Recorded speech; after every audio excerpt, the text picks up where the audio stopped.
Now gold is not enough.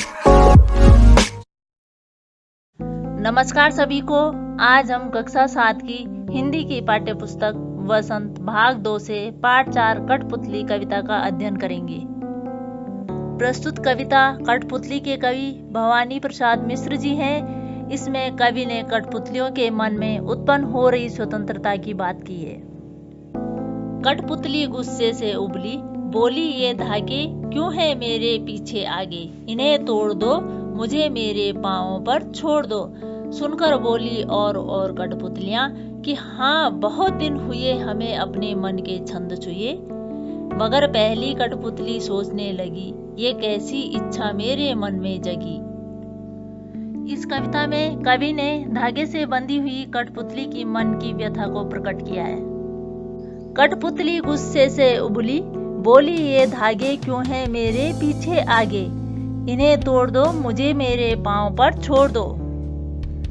कवि कठपुतलियों के मन में उत्पन्न हो रही स्वतंत्रता की भावना बताते हुए कह रहा है कि जब इनके अंदर पराधीनता से मुक्त होने की भावना जाग उठी तो एक कठपुतली बहुत ही गुस्से से कहती है, हमें इन धागे से क्यों बांध रहे हो, हमें दूसरों के अधीन जीने के लिए क्यों विवश किया जा रहा है, हम भी स्वतंत्र होना चाहते हैं, हमारे बंधन तोड़ दो और हमें स्वतंत्र रूप से अपने पैरों पर खड़े होकर अपना जीवन जीने दो।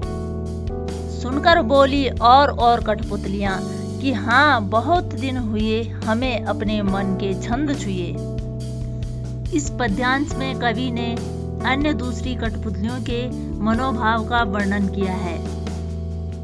कवि एक कठपुतली की बात सुनकर अन्य दूसरी कठपुतलियों की मनोदशा की बात बताते हुए कहते हैं कि जब एक कठपुतली बंधन से मुक्त होने की आवाज उठाती है तो बाकी कठपुतलियां भी उनका समर्थन करती हैं। वे कहती हैं कि बहुत दिनों से हम बंधन से बंधे हैं, हम भी स्वतंत्र होकर अपना स्वच्छंद जीवन जीना चाहते हैं। बहुत दिनों से हम बंधन में बंधकर दुखपूर्ण जीवन जी रहे हैं।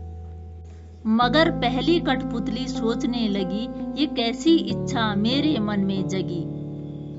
परंतु तभी पहली कठपुतली सोचती है कि मेरे मन में यह कैसी इच्छा उत्पन्न हुई। अगर हम बगैर सोचे समझे कोई निर्णय लेते हैं तो वह ठीक नहीं होगा, इसलिए हमें जो भी करना होगा सोच समझकर करना होगा। धन्यवाद।